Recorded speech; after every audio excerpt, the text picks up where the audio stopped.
10월 22일 오늘의 성경일독 본문은 마가복음 1장에서 4장까지입니다.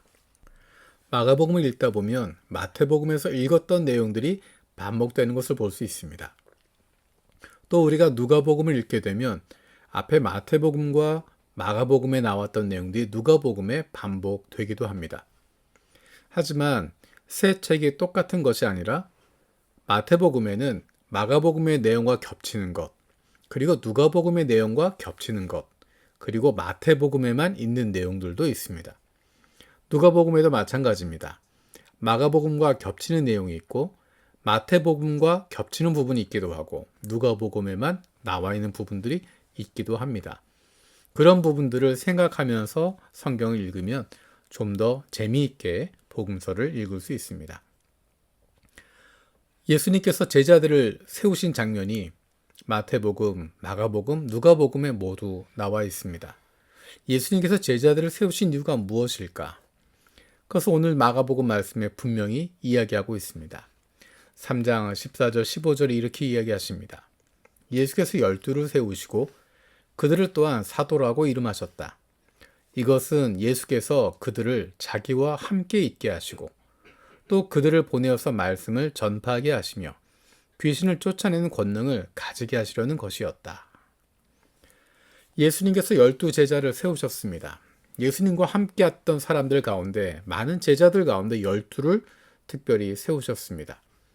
그 12제자에게 예수님이 기대하신 첫 번째가 무엇이었을까? 많은 사역을 하고 많은 일을 하고 많은 이에게 전도하는 그것이 아니었습니다.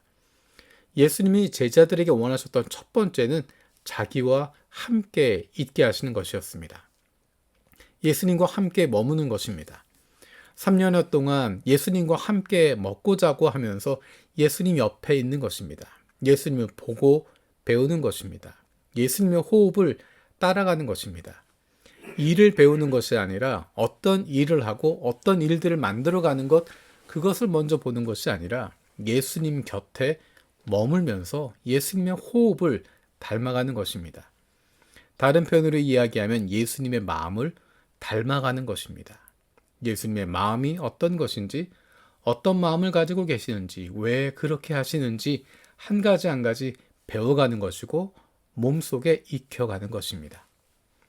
그리고 예수님께서는 그들을 보내셔서 말씀을 전파하게 하시고 귀신을 쫓아내는 권능도 가지게 하셨습니다. 이것은 예수님께서 하셨던 사역에 동참하도록 하시는 것입니다. 예수님이 하셨던 사역을 그대로 하기도 하고 예수님께서 가지고 계신 계획에 따라서 제자들을 먼저 보내시기도 하고 예수님과 함께 사역에 동참할 수 있는 기회를 주시는 것입니다. 예수님께서 할 수 없어서 제자들이 하는 것 아닙니다.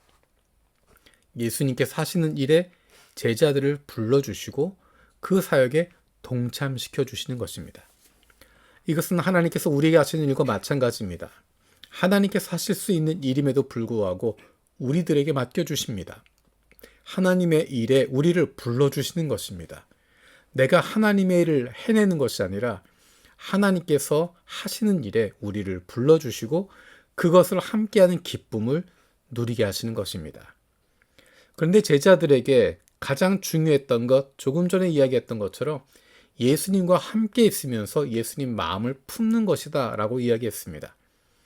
예수님과 함께 사역을 할 때 중요한 것은 그 마음으로 사역하는 것입니다. 예수님의 마음, 불쌍히 여기는 마음을 가지고 사역들을 감당하는 것입니다. 내가 주인이 되고 내가 우상이 되고 내가 높은 자리에 올라가기 위해서가 아니라 내 성공을 위해서가 아니라 주님의 마음처럼 불쌍히 여기는 마음을 가지고 안타까운 마음을 가지고 가엾게 여기는 마음을 가지고 사역을 감당하는 것입니다. 또 한 가지 중요한 것은 주님의 뜻에 따라 사역을 하는 것입니다. 내가 주님의 뜻에 따라 사역하고 있는지를 확인할 수 있는 좋은 방법은 주님께서 원하실 때 멈추라고 말씀하실 때 멈출 수 있는가라는 것입니다. 내가 하던 사역들, 내가 하고 있었던 일들, 그것에 대해서 주님께서 이제 됐다라고 말씀하실 때, 거기까지면 충분하다라고 말씀하실 때, 이제 그만해라 라고 말씀하실 때 멈출 수 있는가? 주님께서 멈추라 말씀하실 때 그 말씀에 순종할 수 있을 때 그것이야말로 주님께서 원하시는 대로 주님의 뜻에 순종하며 사역하는 것입니다. 우리는 사역이 먼저가 되고 내가 하고 싶은 일이 먼저 되다 보면 주님의 마음을 잃어버리게 되고 세상의 성공의 욕심을 따라가게 됩니다. 하나님의 뜻에 따라가는 것이 아니라 내 계획과 내 뜻에 집착하게 됩니다. 그래서 아름답게 시작했는데 순종하는 마음으로 주님의 마음으로 시작했는데 나도 모르는 사이에 괴물이 되어서 하나님의 뜻과 전혀 관계없이 주님이 원하시는 것이 아니라 내가 원하고 우리가 원하는 것, 불쌍히 여기고 가엾게 여기고 긍휼히 여기는 마음이 아니라 정죄하고 비난하고 차별하고 배제하는 모습으로 섬기는 모습이 아니라 힘으로 짓누르려고 하는 모습으로 변질되게 되는 것입니다. 예수님께서 제자들을 세우셨습니다. 그것은 예수님과 함께 있도록 하기 위해서입니다. 예수님 곁에 머물러 있으면 그 호흡을 맞출 수 있으면 그 마음을 닮을 수 있으면 나머지 사역은 저절로 따라오게 되는 것입니다. 사역이 먼저가 아니라 예수님과 함께하는 것, 그 마음을 품는 것이 먼저입니다. 우리의 삶의 우선순위를 올바르게 다시 한번 정리하길 원합니다. 살아계신 아버지 하나님 감사드립니다. 예수님께서 제자들을 세우셨던 모습을 보면서 우리의 모습을 돌아봅니다. 예수님께서 사역을 위해서 사역을 확장하기 위해서 많은 일들을 이루기 위해서 제자들을 세우신 것이 아니라 예수님과 함께 있도록 하기 위해서 세우셨음을 다시 한번 기억합니다. 예수님과 함께 있으면서 예수님의 마음을 품을 수 있는 제자들이 되길 원하셨던 것 기억합니다.